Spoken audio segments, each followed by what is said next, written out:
Bonjour, bonjour tout le monde, bon matin. Salut, on change de décor, mais on commence tout de même une nouvelle semaine de recettes avec Thermomix Canada. Comme d'habitude, faites-moi signe pour me dire si vous êtes là, si tout fonctionne bien, avant qu'on plonge dans le vif du sujet.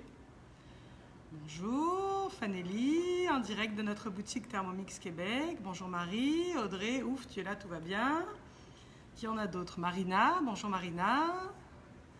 Sophie, fidèle au poste, bonjour. Cathy, parfait. Alors, bon matin tout le monde. Bienvenue dans un décor un peu différent. Vous savez que un peu partout, on est en mode déconfinement. Donc, on a eu autorisation de reprendre plus ou moins le cours de nos vies normalement. C'est pourquoi aujourd'hui, au lieu d'être dans ma cuisine, dans ma petite cabane au fond du bois, je me retrouve dans la boutique Thermomix Québec, donc un bel environnement très lumineux.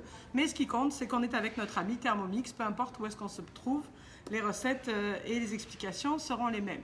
Donc on l'a dit, aujourd'hui et en particulier cette semaine, le thème que nous avons choisi, finalement c'est un thème rentrée scolaire. Parce que cette histoire de déconfinement, je pense que partout chez vous, ici, chez nous, c'est la même affaire. On est en mode, il faut reprendre notre routine, il faut recommencer à s'occuper de nos lunchs, de nos déjeuners, les petits déjeuners sur le pouce à la va-vite, les collations, reprendre son rythme, les enfants à l'école, pas à l'école, le travail. Donc on s'est dit, on va aller sur ce thème-là, on va, grâce à notre Thermomix, il nous a aidé à passer au travers du confinement, il va nous aider à passer au travers de cette reprise. De quelle façon? En nous montrant que grâce à lui, on peut préparer donc des collations hyper facilement, hyper rapidement. Ça va? Donc, au programme de notre semaine. Aujourd'hui, mardi, nous allons préparer des barres granola chocolat canneberge. J'ai choisi de faire des recettes à chaque fois en quantité parce que l'idée, c'est de les faire une fois, de s'organiser puis de les congeler. Donc, on va être capable de faire une vingtaine de barres granola aujourd'hui. Puis, on va faire une douzaine de gros muffins feta épinards ou 24 à taille plus normale. Tout ça va pouvoir se congeler. Ok, donc on va commencer tout de suite avec une recette, un ingrédient qui est nécessaire dans notre recette de barre granola. C'est du beurre d'arachide. On en a parlé la semaine dernière vite au travers de la sauce hoisin, je pense, ou la semaine d'avant.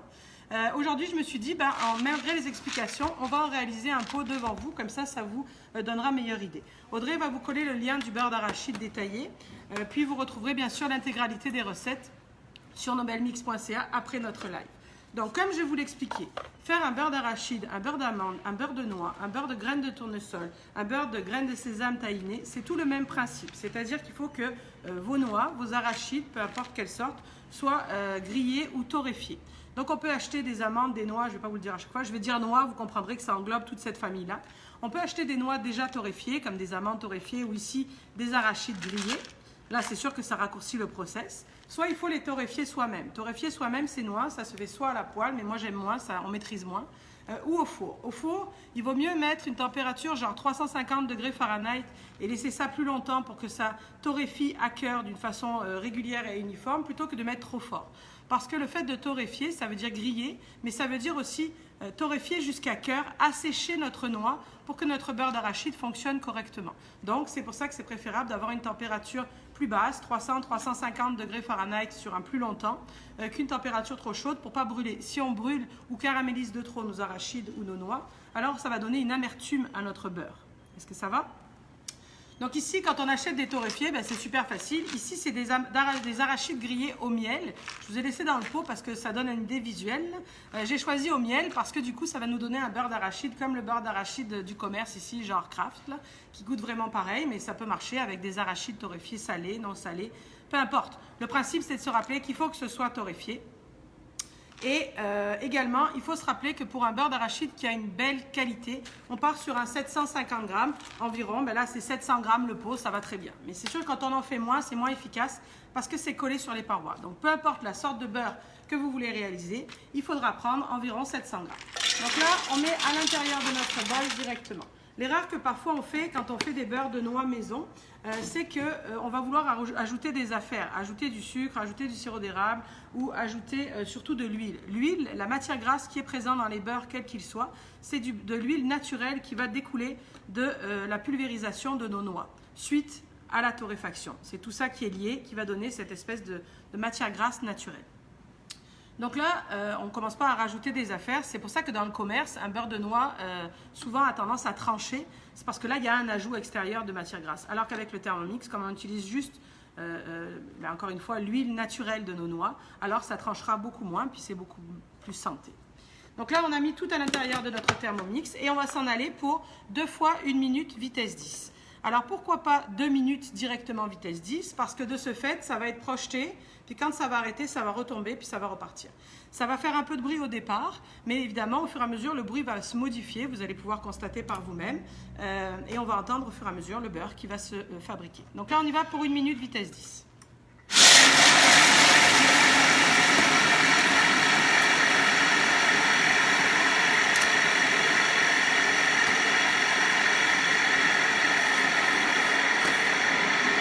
On m'entend là si je parle? Non, hein, vous m'entendez pas bien je pense. Ah, vous entendez que là ça change? Le son est différent, le beurre est en train de se préparer. Alors il y a quelqu'un qui veut aller plus vite que la musique et qui me demande déjà si dans la recette de bar, on peut mettre autre chose que notre beurre d'arachide. Oui, bien entendu, si vous êtes intolérant, vous pouvez substituer par n'importe quel autre beurre de noix. Ça peut être amande, ça peut être graines de tournesol, sésame. Graines de citrouille aussi, c'est très bon, le beurre de graines de citrouille. On arrive au terme de notre première minute. Vous entendez que le son a changé. On va regarder de quoi ça a l'air dans le bol. Vous verrez que c'est en cours de et que c'est pas terminé.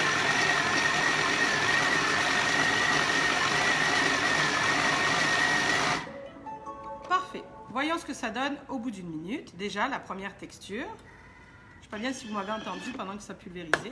Donc, vous voyez que ça commence déjà à être pas mal. Mais on voit qu'il y a des petits morceaux, c'est normal, c'est pas terminé.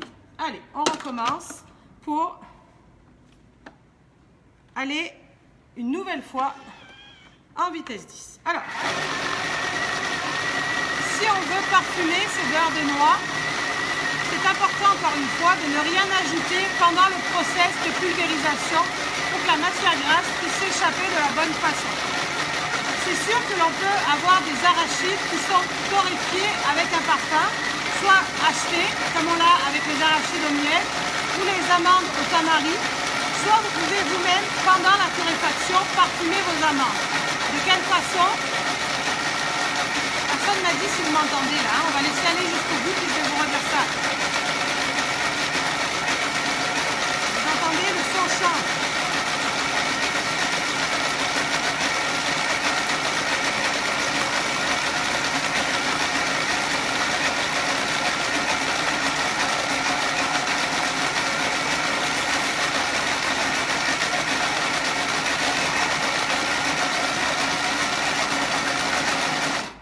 Ça fait donc 2 minutes, 2 fois 1 minute vitesse 10 pour notre beurre d'arachide. Allons voir ensemble de quoi ça a l'air. Regardez-moi ça. Beurre d'arachide parfait. Qui a dit que c'était compliqué de faire des beurres de noix dans la vie, encore moins quand on a un Thermomix. Donc un beurre de noix, ça se conserve au garde-manger, au placard et non au réfrigérateur, sinon ça va prendre, ça va épaissir. Ça se conserve, tu l'auras mangé bien avant, hein, parce que ça ne va pas faire un pot très énorme. Je vais partir sur une histoire de 3 mois, mais ça peut se conserver plus. Toujours pareil si tu manipules ça proprement. Avez-vous vu la belle texture? Alors c'est certain que là il est un peu tiède, hein, parce qu'il a été activé à haute vitesse, mais en refroidissant, il va épaissir. Donc j'étais en train tout à l'heure, je vais finir de mettre mon pot et de vous raconter comment parfumer éventuellement votre beurre de noix si vous le souhaitez. Qu'est-ce que vous en pensez? C'est rien du tout, ça t'a pris 2 minutes de ton temps.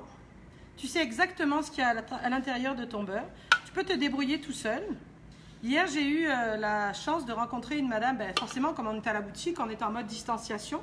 Et donc, j'ai la possibilité de vous croiser au travers des journées. Puis, il y a une madame qui suit les lives depuis le début, puis qui m'a dit que ce qu'elle trouve cool, c'est que, mettons, la fin de semaine dernière, elle était à son chalet. Puis, elle avait le goût de réaliser une recette. Puis, comme toujours, il lui manquait un ingrédient. Elle s'est concentrée 2 minutes, puis elle a dit, attends, voir, avec mon Thermomix, je suis sûre que je vais être capable de faire. Je ne sais plus ce que c'était, je ne me rappelle plus là, ce qui lui manquait. Mais avec son Thermomix, elle a été capable de se débrouiller puis de fabriquer tout seul. Regarde là, on a eu. Tu as des arachides dans ton placard, soit pour l'apéritif, soit pour les collations, soit à la demande. Ça peut devenir un beurre d'arachide. Donc, revenons à nos affaires. Donc, si vous avez le souhait de parfumer vos beurres, je vous l'ai dit, c'est au moment de la torréfaction.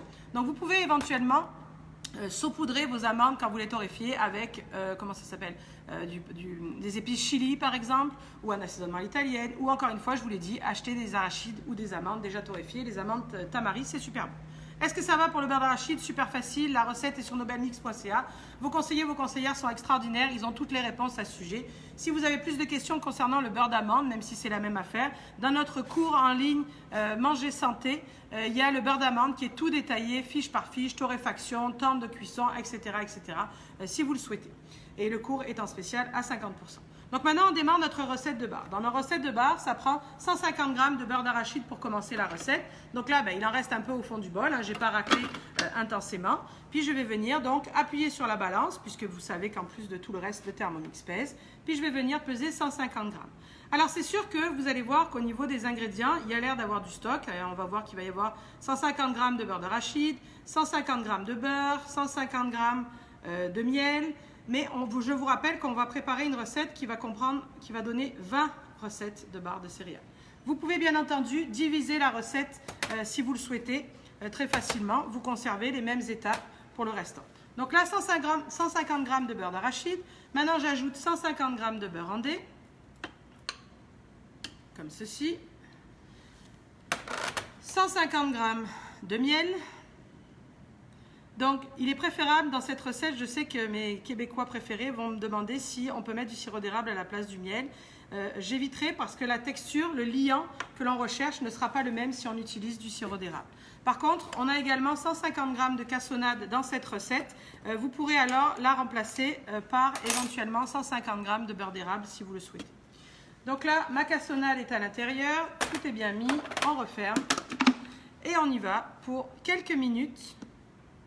À 80 degrés, je n'ai pas besoin d'aller à haute température, je veux juste, vous comprenez, faire fondre mon beurre et homogénéiser mon beurre d'arachide, mon beurre laitier, puis ma cassonade et mon miel. Donc là, à 80 degrés, c'est largement suffisant pour tout ça. Vous avez remarqué, on entend des poc-poc là, c'est parce que le temps que je prépare ma cassonade, elle avait commencé à durcir. Donc on va voir, on va le laisser tourner tranquillement, mais éventuellement j'irai peut-être un peu plus fort pour être sûr d'avoir une belle préparation, un beau liant pour mes barres de céréales. Il n'y a rien d'autre, il n'y a pas d'œufs qui vont aller là-dedans, rien de plus compliqué. Derrière ça, on va rajouter seulement nos céréales. Donc quand ça va sonner, je vais venir ajouter des flocons d'avoine. 300 g de petits flocons d'avoine. Je vous l'ai déjà dit, si vous n'avez que des gros, vous pouvez, en commençant la recette, mettre vos gros flocons d'avoine à l'intérieur du bol, puis peut-être faire juste un coup de turbo, voir de quoi ça a l'air, éventuellement un deuxième selon la quantité, et vous avez fabriqué à la demande vos petits flocons d'avoine. Si vous me dites, mais moi j'aime ça quand il y a de la texture, vous pouvez faire moitié-moitié, mais gardez quand même une partie de petits parce que les petits vont plus absorber cette préparation-là et ça va donner plus de tenue à vos barres. Si vous mettez que des gros flocons, peut-être qu'elles vont plus s'émietter. Si éventuellement, c'est ça, ça sera mieux quand même d'utiliser moitié-moitié. Moitié de petits, moitié de gros, ou 2 tiers de petits, 1 tiers de gros. Est-ce que ça va pour cette partie-là? Ensuite, on va venir ajouter des graines de lin, puis des graines de citrouille. N'importe quoi, des graines de tournesol. C'est parce que dans ma tête, ça allait plus vite. Ces ingrédients-là, vous pouvez les varier. Ça pourrait être graines de lin, graines de chia, graines de tournesol, toutes sortes de graines pourraient remplacer à cette partie-là. C'est sûr que les graines de lin, ça va donner aussi de la tenue parce que vous savez que c'est comme un gélifiant naturel. Donc c'est pour ça que je vous dis, si c'est pas lin, c'est chia ou c'est chia et lin mélangés éventuellement. Il faut garder cette quantité-là. Ici, au niveau des graines de tournesol, je vous dis, ça peut être citrouille, ça peut être... On peut mettre un peu de citrouille, un peu de tournesol, un peu de graines de sésame. C'est à votre goût en fonction de ce que vous avez. Ça va tout le monde? Pas de questions en particulier? Ok, je viens de voir une vieille question. Une vieille question. Possible de faire du beurre croquant d'arachide? Ça, il faut que j'explique un peu parce que c'est vraiment une spécialité du Québec. Le beurre d'arachide ou le beurre de cacahuète pour d'autres, c'est vraiment très populaire ici. Tout le monde a ça dans son placard, ça intervient dans beaucoup de recettes. Puis, on a différentes sortes de beurre d'arachide. Il y a le crémeux qu'on vient de réaliser ou il y a le croquant. En fait, dans le beurre d'arachide crémeux, on va retrouver des morceaux d'arachide qui vont croquer à l'intérieur. Donc, dans ces cas-là, il faut prendre, mettons, qu'une partie de vos arachides, un bon gros 100 g d'arachides, avant de commencer la recette, des arachides torréfiés, bien sûr les mêmes. Vous allez les mettre dans le bol, puis pareil, un petit coup de turbo, voir de quoi ça a l'air. On veut avoir des petits morceaux concassés à peu près de cette taille-là d'arachides. Vous réservez Vous faites la recette de beurre d'arachide comme je viens de vous le montrer. Puis à la fin, une fois que le beurre d'arachide est crémeux et pris, alors vous rajouterez vos arachides légèrement pulvérisés au début de la recette. Puis quelques secondes en sens inverse avec votre Thermomix, probablement en vitesse 6, pour incorporer votre croquant dans votre beurre d'arachide. Ça va? Pareil, si on veut le faire au chocolat, on incorporera du cacao en poudre à la fin de la recette. Il faut vraiment laisser le process de recracher son huile, recracher son gras sans être perturbé par rien du tout, sinon ça n'ira pas. Ça va tout le monde? Bon. Ensuite, qu'est-ce qu'on va venir ajouter à l'intérieur? Alors, on va voir déjà de quoi ça a l'air. C'est déjà pas mal. Regardez ça. Donc, on a juste homogénéisé notre préparation. On vient donc, comme on l'a dit, rajouter nos 300 g de flocons d'avoine. On ajoute nos graines de tournesol, nos graines de lin. Et ensuite, on peut venir ajouter des choses un peu gourmandes là-dedans. Donc là, moi, j'ai choisi de mettre 120-130 g de chocolat en pépites, puis 120-130 g de canneberge. Le chocolat, comme la préparation est tiède, vous allez voir que quand on va mélanger après, finalement, c'est les barres qui vont être chocolatées. On aura quelques pépites, mais plus tant que ça. Surtout que celles-ci sont grosses. Hein. Mais c'est pas grave, ça donne quand même un goût de chocolat à notre barre.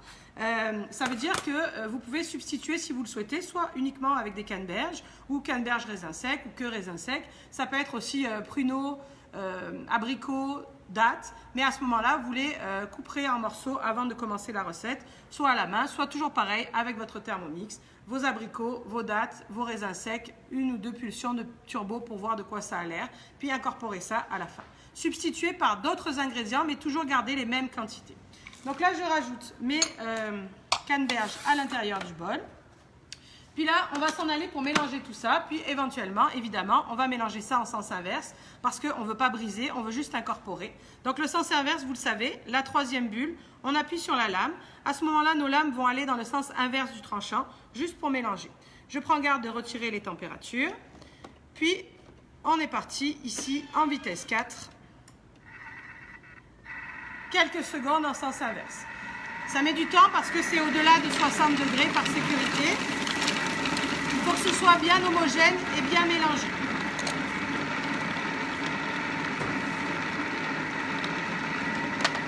Ici, j'attrape mon thermomètre qui va venir me servir de support pour faire cuire mes barres de céréales. Ok, voyons de quoi ça a l'air.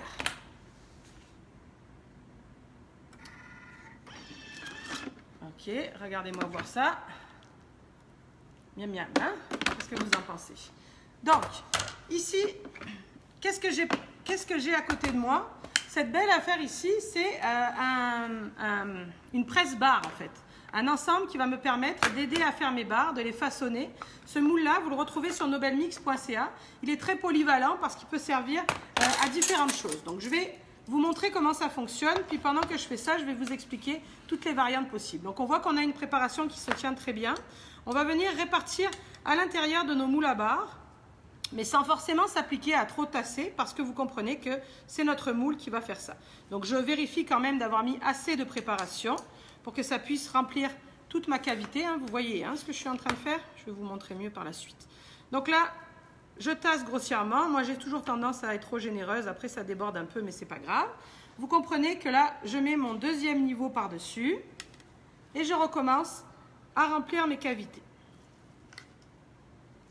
Donc, ce moule-là peut servir de différentes choses. Vous comprenez que grâce à cette presse, il va me permettre donc de presser uniformément mes barres pour être sûr qu'elles ne s'émiettent pas, qu'elles ne s'effritent pas après la cuisson. Ça veut dire qu'on peut, dans ce moule-là, réaliser des barres de céréales crues aussi. Ça veut dire qu'ils n'iront pas au four. Des barres de céréales tendres, plus souples. Ça va servir à mouler. On va réfrigérer, puis après, on n'aura plus qu'à démouler.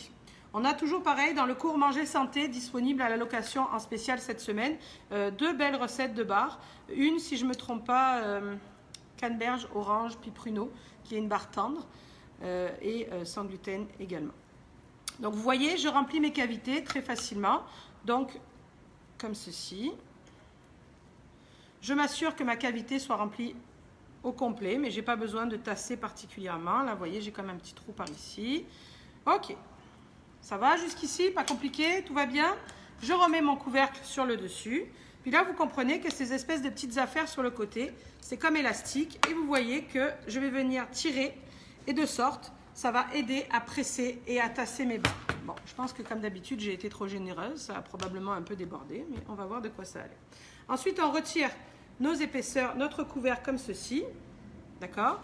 Puis là, on voit nos barres qui sont faites. Puis dans le cas présent, on peut venir très facilement les démouler sur notre thermomètre. Bon, celles-ci ont décidé de me... Voyons donc. Ok. J'en ai échappé une, comme ceci. Bon, il y en a une de réussie, une de ratée. On va se reprendre. Qu'est-ce que vous en pensez? Comme ceci, on recommence, on démoule nos affaires. Est-ce que vous voyez ou pas là? Ok. Donc, pourquoi je les démoule? Parce que je veux en faire 20. C'est là aussi où, parce que j'en veux beaucoup, puis j'ai que, évidemment, 6 contenants. Mais, bien entendu, on aurait pu les faire cuire directement dans ces petits moules-là, qui sont des petits moules en silicone. Si tu en veux que 6, si tu veux diviser ta recette, tu ne te casses pas les pieds à démouler comme je viens de le faire. Tu n'as plus qu'à laisser tes moules comme ça, tes barres, sur ta plaque de cuisson, puis enfourner directement. Donc, les variantes sont infinies pour cette recette-là et pour cet ensemble. Vous voyez, là, j'ai été trop généreuse. Donc, il faut que je vienne retirer légèrement ce qui a débordé pour avoir des barres bien jolies après cuisson. Ça va? Si vous n'avez pas cet ensemble de barres et que vous ne souhaitez pas vous l'offrir, vous pouvez... Attends, je vais déjà finir ce que je suis en train de faire. Donc là, vous voyez, il y en a une que j'ai un peu ratée, mais les autres sont pas pires. C'est parce que j'étais un peu loin. Donc là, on n'a plus qu'à venir enfourner nos barres. Ce qu'on fait, c'est qu'on peut légèrement les écarter parce que vous allez voir qu'en cuisant, elles vont gonfler un petit peu. Mais sinon, on sera capable de les détacher après cuisson.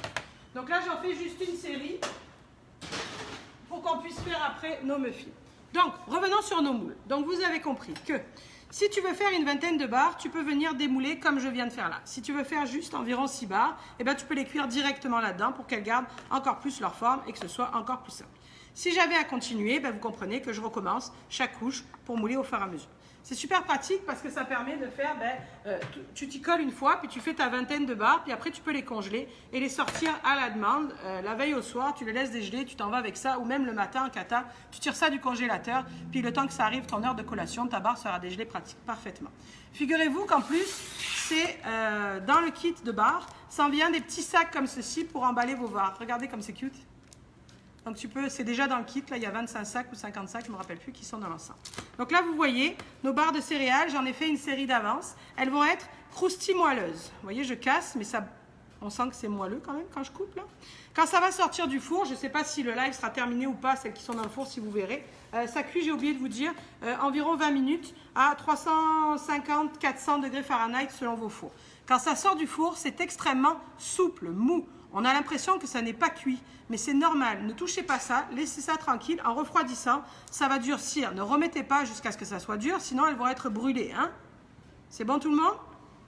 Pour finir avec ce moule-là, je vous ai dit, il y a plusieurs possibilités. Les barres, on a dit des barres crues.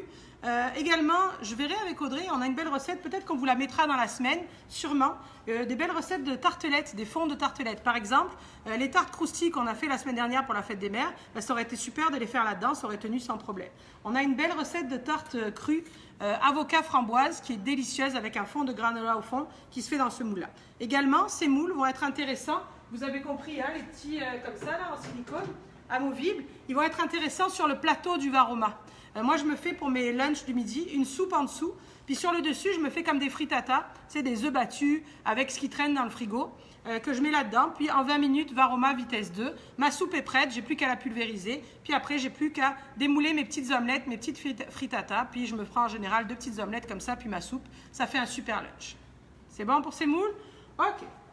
Je vous disais, si tu n'as pas le moule, c'est sûr que tu peux mettre ça dans un plat à gratin recouvert d'un papier parchemin, faire cuire en plaque au complet, puis quand il faut que ce soit refroidi, mais pas complètement, tu vas venir découper tes barres. Mais ça va briser un peu, c'est sûr, ça fera moins parfait, mais ça peut marcher pareil. Est-ce que ça va tout le monde, les barres de céréales? Est-ce que vous aimez ça? Est-ce que vous êtes content? Oui. Vous avez compris que c'est variable à l'infini, puisqu'il faut retenir, c'est qu'avec le Thermomix, c'est extrêmement facile. Regardez, il m'en reste une tonne. Hein. Là, j'ai arrêté parce qu'il faut que je passe à autre chose. C'est ça. C'est bon, les barres de céréales, le beurre d'arachide, on va bien avec ça. Audrey, rien de particulier. C'est bon? Ok. Alors maintenant, on va attaquer la recette. On va mettre un coup de propre sur notre Thermomix et on va se préparer des muffins salés. Donc, les muffins au Thermomix, c'est extrêmement simple. Les muffins, c'est très populaire ici. Et souvent, les gens se compliquent la vie par rapport à ce qu'ils devraient faire au Thermomix. Donc c'est pour ça qu'aujourd'hui j'ai choisi de vous faire une recette de muffins. Comme je vous ai dit, 12 gros ou 24 muffins plus traditionnels. J'ai choisi de les faire salés pour toujours l'idée de collation à emporter sur l'heure du midi ou pour faire changement. Mais évidemment, une recette de muffins, mais en fait c'est 30 ou 40 autres recettes de muffins. Il faut que tu comprennes les étapes, puis après c'est toujours pareil, peu importe ce que tu prépares. Ok, on y va. Je me ramasse, j'en ai un peu partout. Ok, dans notre recette de muffins, on va avoir de la farine. Jusqu'ici, rien d'extraordinaire. Ça va. On va avoir de l'huile d'olive. Ça, c'est parce que c'est des muffins salés, mais en général, il y a toujours une matière grasse. Ça peut être du beurre ou ça peut être une autre sorte d'huile. On va avoir du lait. On va avoir des œufs. 2 œufs dans cette recette, donc pour nos 12 gros muffins. On va avoir, vous vous rappelez nos explications d'il y a quelques semaines, on va avoir du bicarbonate, puis de la poudre à pâte ou levure chimique. On est d'accord? On va parfumer nos muffins épinards feta avec de la poudre d'oignon et de la poudre d'ail. Si vous n'en avez pas, on aurait pu au début de la recette commencer par pulvériser quelques gousses d'ail, puis quelques oignons nouveaux par exemple. Jusqu'ici tout va bien? On rajoute un peu d'origan ou d'assaisonnement à l'italienne ou d'herbe de Provence, toujours pour le goût. Et enfin, un peu de sel et poivre, parce que c'est des muffins salés, mais attention avec le sel, parce que la feta est quand même très salée. On met ça à l'intérieur. Et là, normalement, celles qui font des muffins habituellement doivent être toutes stressées, parce que ici, en tout cas, souvent, on nous demande de traiter les ingrédients liquides d'abord, puis ensuite les ingrédients secs, puis de ne pas trop brasser, mélanger les muffins. Avec le Thermomix, tu ne te prends pas la tête, tu mets tout à l'intérieur, tout, sauf les ingrédients que tu veux garder en morceaux qui interviendront dans une autre étape. Donc là, on a tout mis dans notre bol, puis on est parti pour la vitesse sec pendant quelques secondes pour notre pâte à muffins. Vous entendez? La pâte se fait, se prépare, se travaille tranquillement. Super! On arrête ça là, et maintenant, on vient ajouter nos ingrédients fragiles, ceux qu'on ne veut pas briser, qu'on va incorporer en sens inverse. Donc ici, dans la recette d'aujourd'hui, donc regardez voir, une belle pâte à muffins en 2 secondes. Donc ici, on va venir ajouter à l'intérieur du bol. Bonjour monsieur, Carole va s'occuper de vous par ici. Désolée, on est en direct dans une boutique. Ici donc, je vais ajouter des épinards. Alors beaucoup, mais vous savez que les épinards, ça va venir se tasser, s'écraser dans notre recette. Puis en cuisant, 80 g d'épinards. Puis on va venir ajouter des dés de feta, 200 g de dés de feta. Comprenez donc vos ingrédients qui ne veulent pas être brisés. Ça pourrait être des pacanes et des pépites de chocolat. Ça pourrait être des canneberges. Ça pourrait être du jambon. Ça peut être ce que tu veux. D'accord? À ce moment-là, on va venir incorporer ça en sens inverse. Donc, comme tout à l'heure, on sélectionne notre flèche. Puis là, on est reparti. Quelques secondes. Éventuellement, on peut surveiller et incorporer la spatule pour aider. Mais normalement, ça devrait bien se faire tout seul. Si vous voyez, donc ça travaille, faire des bêtises. Ok, notre pâte à muffins est réalisée. Est-ce que c'était compliqué? Donc, la morale de l'histoire, c'est que le Thermomix, il est là pour te faciliter la vie. Regarde-moi ça. On a une belle pâte. Donc, on voit évidemment qu'il y a encore des morceaux d'épinards, mais c'est bien correct comme ça. C'est ça que je voulais à l'intérieur. Si j'avais voulu avoir des muffins verts ou plus du tout d'épinards, je les aurais hachés au départ. Bon, moi, c'est pas ça que je souhaitais. Donc là, pour venir façonner mes muffins, je vais plus débarrasser ça là-dedans, ça va être un peu plus simple. Donc, vous voyez, on a une belle pâte qui se tient très bien, comme ceci. Je récupère le plus gros, puis je vais aller utiliser une fonction pour dégager mes lames. C'est quoi déjà la fonction pour dégager les lames de notre Thermomix pour aller récupérer ce qui reste autour? Là, vous voyez, à l'aide de la spatule par le manche, en tenant comme ceci, j'ai récupéré le plus gros. Et pour récupérer ce qui est autour de la lame, je fais quoi?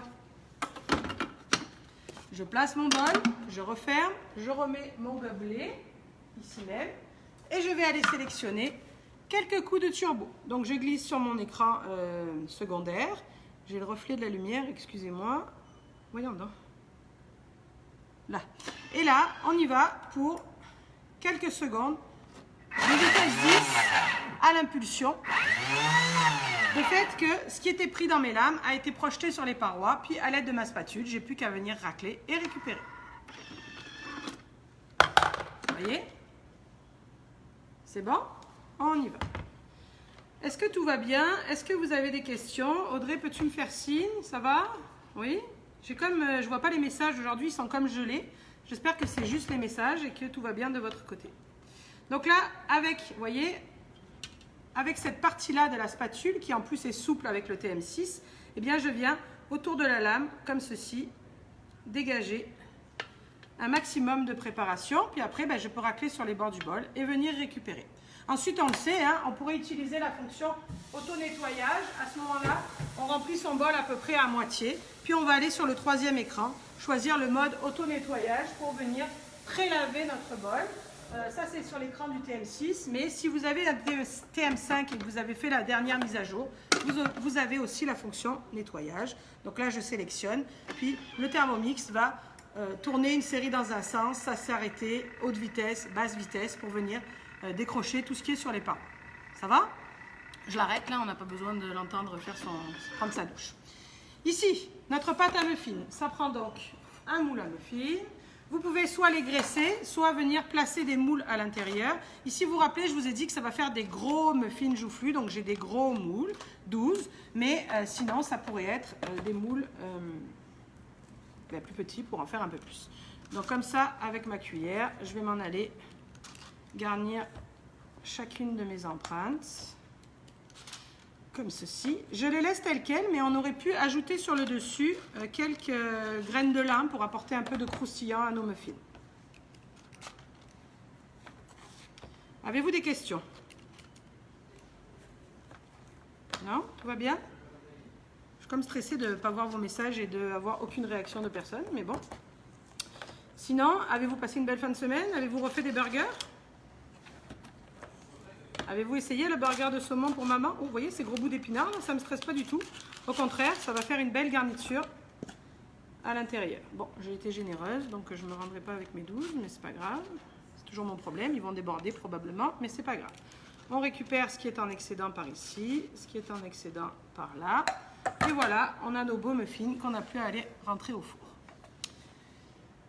Alors, qu'est-ce que ça donne? Eh bien, ça ressemble à ça une fois que c'est cuit, regardez voir. Donc là, il y a des souris qui sont passées, il en reste déjà moins. Mais vous voyez, quand je vous parlais de gros muffins, eh bien, ça va ressembler à ça. Les garnitures, je ne sais plus si je vous l'ai dit, mais c'est variable à l'infini, en mode collation sur l'heure du midi ou salé. On peut remplacer environ dans cette recette, on pourrait mettre quelque chose comme 100 g de cubes de fromage, comme mettons, pas 100 g, 200 d'emmental, ça pourrait faire, ou de suisse ou de mozzarella, puis 150 de jambon en cube par exemple, ou du jambon haché.